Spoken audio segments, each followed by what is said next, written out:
It's great to be here and to inaugurate this new space. I know if it's a boat, you hit a bottle of champagne. I'm not going to break any glass, but explain to me that this was a model for something that's parallel to the Brooklyn Bridge, which I hope will be built. It's a parallel pedestrian walkway that will go across the bridge and be able to see the bridge. So, as a lifelong New Yorker, I love to have had that explained by you. And of course, one of the great American poems for me is Art Crane's The Bridge. And there's a wonderful essay by Samuel R. Delany about the bridge, a little bit different than a lot of people think. So Delany talks about the bars at each end of the bridge that Art Crane inhabited while listening to like over and over one track of Bolero to get that ecstasy. You would go across the bridge for brief, transient moments of ecstasy. Let's put it like that. This piece, I'm sure you don't know Delany's view about the Brooklyn Bridge, but this allows that for us all to linger as we go across from Manhattan to Brooklyn. And it's even if it doesn't occur, as you say, it makes no difference. But it would be great. I'm going to start with something I wrote in 1999. It's an excerpt from an essay that was called "The Book as Architecture." Can you hear me back there? Yes. Can you hear me now? The acoustics work. The acoustics work, evidently. This is also testing out the acoustical space. Architectural terms are more than just metaphors for reading, yet it's difficult to track the parallels without getting impossibly abstract or painfully elusive. You can start with the idea of grammatical space and Louis Kahn's idea that material, and I would include verbal material, is spent light. Something of the darkness of reading comes out in this phrase, a reminder of the opaque spaces of the interior that poetry can aspire toward as easily back away from. The sightless interrogative of writing, its blackening of the page, a resistance to the oppressive insistence of visibility. Aldo Rossi's topology of fractures, contaminations, areas of waiting, and intermediate non-determinate units are as much terms for a new prosody as a new architecture. The constructing of grammatical space through various forms of sequencing pervades all levels of writing, from the ordering of syllables, words, phrases, lines, and stanzas within a poem to the overall arrangement of poems in a book. Poetic composition consists of a series of displacements, constantly opening up upon new emplacements. Or to speak literally of metaphors, composition consists of measuring or registering a series of dislocations that produces the poem's motion or kinesis. In organizing my books and readings, including this one, I tried to invent different ways of ordering the individual pieces, avoiding where possible both chronological and thematical developmental patterns. This can be something like constructing a durational tunnel that a reader can ride through, like riding through a multi-channel house of horrors at an amusement park. The creation of durational spaces in a poem, great but empty halls, narrow corridors, closets, enclosed pools, formal picture galleries, often on-ramps, pulleys, and trap doors between levels, produces an internal or negative in the sense of inverted or inner architecture. You are entering a building through a dark and musty sub-basement. Proceeding a few steps, you trip an elevator platform and are whisked to what is something like the 23rd floor, where you are stepping out onto an abandoned soundstage for a 1930 production of a Fenimore Cooper story. Sighting a ladder, you climb up a flight onto a floor filled with hundreds of irregularly shaped cubicles populated by women dressed as matadors. Against the romantic idea of poems as transport, I prefer to imagine poems as spatializations and interiorizations, blueprints of a world I live near to, but have not yet occupied fully.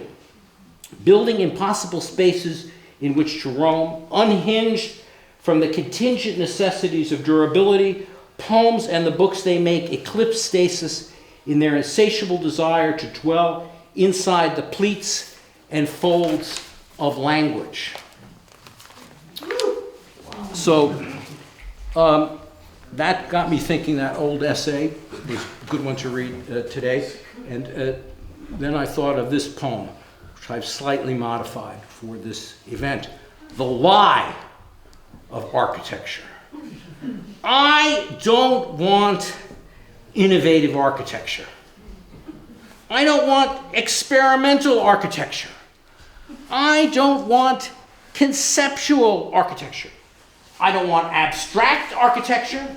I don't want figurative architecture. I don't want original architecture. I don't want formal architecture. I don't want emotional architecture. I don't want nostalgic architecture. I don't want sentimental architecture. I don't want complacent architecture. I don't want erotic architecture. I don't want boring architecture. I don't want mediocre architecture. I don't want political architecture. I don't want empty architecture. I don't want Baroque architecture. I don't want mannered architecture. I don't want minimal architecture. I don't want plain architecture. I don't want vernacular architecture. I don't want artificial architecture. I don't want pretentious architecture. I don't want idea architecture. I don't want thing architecture. I don't want naturalistic architecture. I don't want rhetorical architecture. I don't want dull architecture. I don't want rhapsodic architecture. I don't want rigid architecture. I don't want informal architecture. I don't want celebratory architecture. I don't want cerebral architecture. I don't want formulaic architecture. I don't want sardonic architecture. I don't want sadistic architecture, masochistic architecture, trendy architecture, adolescent architecture, senescent architecture, grumpy architecture, happy architecture. I don't want severe architecture. I don't want demanding architecture. I don't want tempestuous architecture. I don't want incendiary architecture, commercial architecture, moralizing architecture, transgressive architecture, violent architecture, exemplary architecture, uplifting architecture, degrading architecture. I don't want melancholy architecture. I don't want chaotic architecture. I don't want provocative architecture. I don't want self-satisfied architecture. I don't want nurturing architecture. I don't want genuine architecture. I don't want derivative architecture, religious architecture, authentic architecture. I don't want sincere architecture. I don't want sacred architecture. I don't want profane architecture. I don't want mystical architecture, voyeuristic architecture, traditional architecture, expectable architecture, hopeful architecture. I don't want irreverent architecture. I don't want process architecture. I don't want static architecture. I don't want urban architecture. I don't want pure architecture. I don't want ideological architecture. I don't want spontaneous architecture. I don't want pious architecture. I don't want comprehensible architecture. I don't want enigmatic architecture. I don't want epic architecture. I don't want lyric architecture. I don't want familiar architecture. I don't want alien architecture. I don't want human architecture. So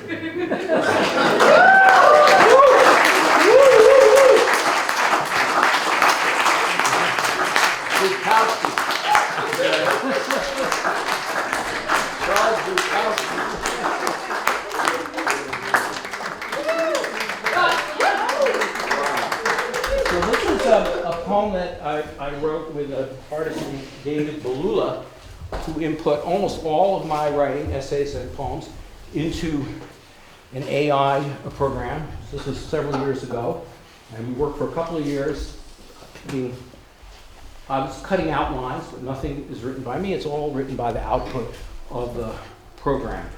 And this is just one poem of a whole book, which is coming out in Italy, actually, Nero Editions. Just to emphasize, this poem is not written by me, but human-assisted AI. And the poem is called "I Am the Shadow of Poet Charles Bernstein." And the name of the book, I should say, is "Poetry Has No Future Unless It Comes to an End." You could say architecture, too, I guess. I've been going back and forth between this place where I am the least favorite son and this house where I'm most favored. I've started to wonder if it's possible for me to be who I am. I know it's not possible for me to do your reality, but it's a thing that I feel. I began to see the darker side of Charles. I had to see myself reflected in him and to take this courage to walk into his room and turn off his lights. He was supposed to be a joker. I'm not supposed to be on the cover of all these poetry magazines. But his could be my place, to be in the sunlight, and nobody would know. I take a swig of Coke, am able to calm myself, not completely numb. I had begun to take some risks. I figured that because Charles could be my son, I should feel like my dad. I know that sometimes I can be all about him in the same moment.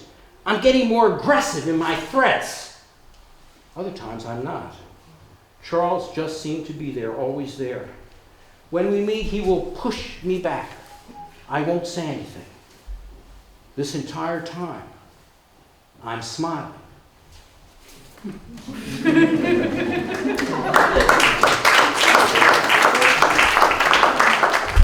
machine cannot hear you. It doesn't care whether you like it or not.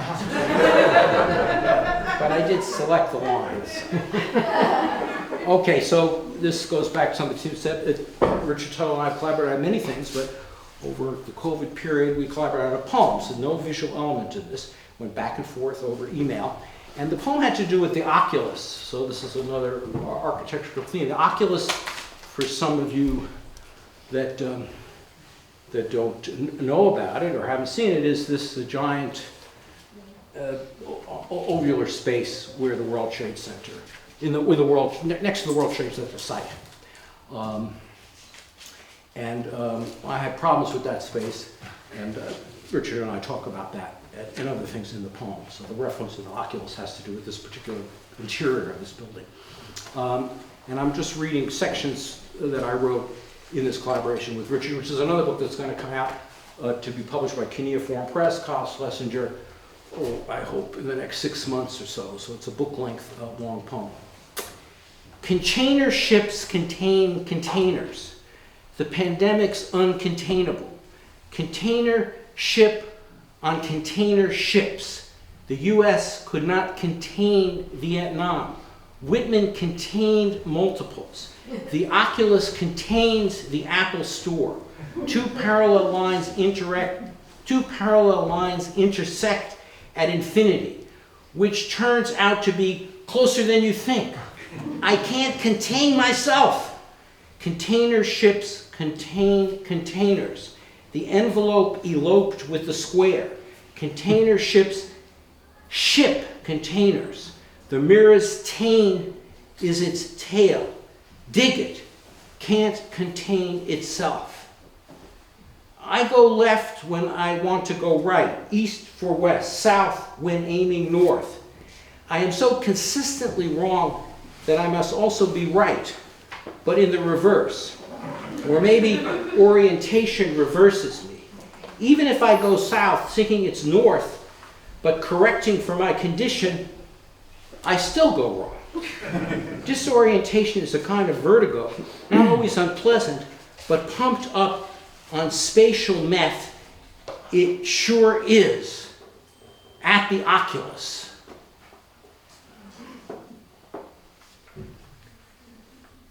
Where cockle shells make silver bells, is where I want to be, far from the blunt reality of brute causality. I used to ask graduate students at their PhD qualifying exams, I see Whitman's Crossing Brooklyn Ferry is on your list. Why didn't he take the bridge?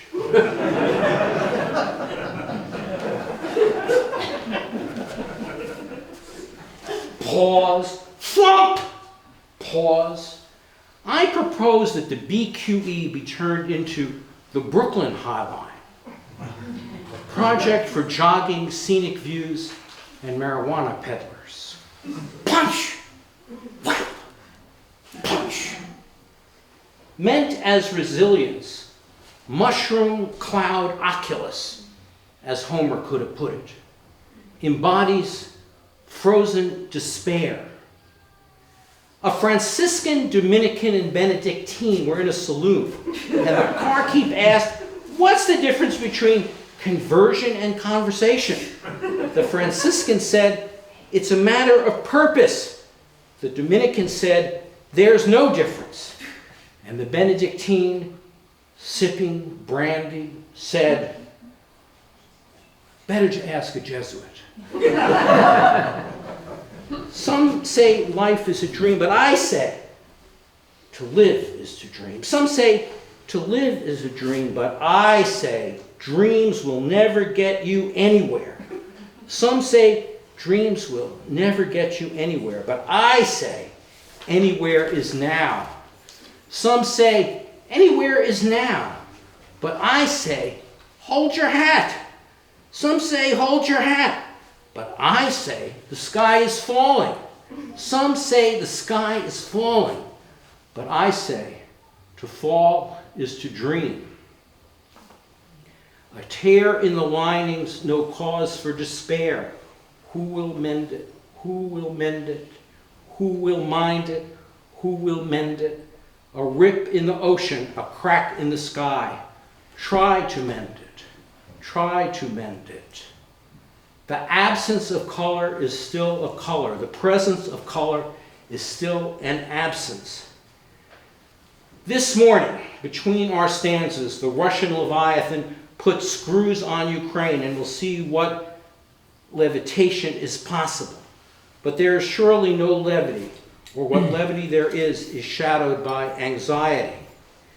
Thinking of a picture my mother gave me of her mother with her mother's mother in Odessa in the 1890s. Bertie, my grandmother, born Bertha, the only grandparent I knew, came to Brooklyn a few years after the photo when she was 7, traveling alone in steerage, bound for a foreign world. Jewish Odessa of the late 19th century exists now as ghosts, as shadows, even as Jews endure there. In relation to me, homely in Brooklyn, its relation to me, homely in Brooklyn, is as tenuous as white thread against white sky. Is the oculus a sight of mourning or triumph? Or is it sly enough to work both ways?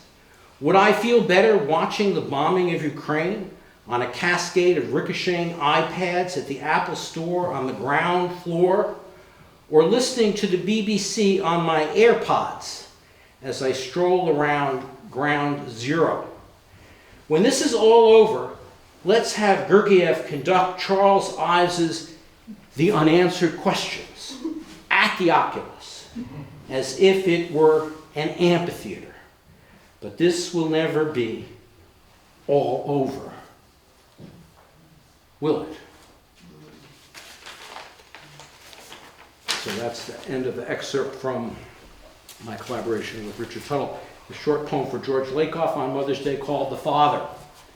Some say the rule of law, but I say what I say goes. Some say democracy, but I say What I say goes. Some say justice, but I say what I say goes. Some say truth. I say what I say goes. Some say liberty, but I say what I say goes. Some say equality, but I say what I say goes. Some say pandemic, but I say what I say goes. Some say climate change, but I say what I say goes. Some say elections, but I say what I say goes. Some say free press, but I say what I say goes. This poem is called Psalm. We were never we, nor I, me, nor you, you. They were never they, nor it. Was, never was, nor is. May not be, can. Say was never said, nor told telling. Be was never be, nor. Sing never was song, nor longing, anything but long. Here was never here, nor there. Time never was in time, nor tuned. Death never died, nor life quite live. Day never was bright, nor night without light. Light never was light, nor shadow shade. Stills never still, nor silence. Other was never other, nor is same the same. Sure never was sure. We never were we, nor I, me, nor you. They never were they, nor was it. Was never was, nor is ever is. It's great to be part of this series with so many wonderful poets who preceded me getting this award, so many friends and so many great poets. So I want to acknowledge that series that I am a part of. This is a short poem called Malediction for Habib Tengour. My diction's at the glue factory, while I'm all akimbo, what with the state of this and failure of that, addicted to news never was new. Just a downward spin of a story heard long ago, and then just a downward spin of a story heard long ago and can't kick. Something about dead ends just before the roads go public, or meaning one thing and saying two, for both of us, all three. Remember those westerns where they're always saying, we'll head him off at the pass? I keep trying, but it never works. They always beat me to it. Or maybe I went to the wrong pass. This is a poem for Ian Probstein, and based on his translations of the work of Osip Mandelstam, and it has an epigraph of my translation from one of Mandelstam's first poems. On the window panes of eternity, my breath, my warmth has already settled. And such wonderful window panes in this space, bringing that poem to mind. I am neither referent nor refugee nor regimer, projector nor projection, draft nor final cut, neither the one who calls nor the one chosen, anagram nor abstraction. My breath disappears from the window more quickly than it formed.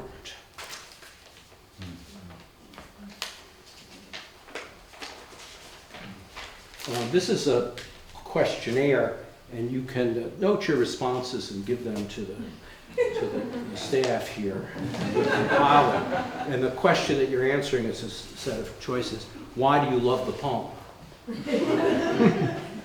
For the sentiment, then you don't love the poem, you love the sentiment.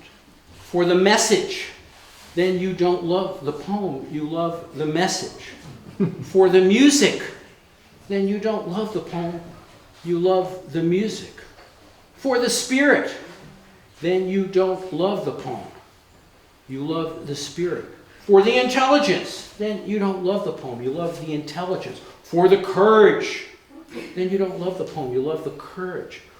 For the inspiration, then you don't love the poem, you love the inspiration.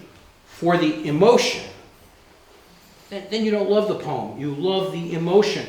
For the vocabulary, then you don't love the poem, you love the vocabulary. For the poet, then you don't love the poem, you love the poet. For what it stands for, then you don't love the poem, you love what it stands for. For the words, then you don't love the poem, you love the words. For the syntax, then you don't love the poem, you love the syntax. For the politics, then you don't love the poem, you love the politics. For the beauty, then you don't love the poem, you love the beauty. For the outrage, then you don't love the poem, you love the outrage. For the tenderness, then you don't love the poem, you love the tenderness. For the hope, then you don't love the poem, you love the hope.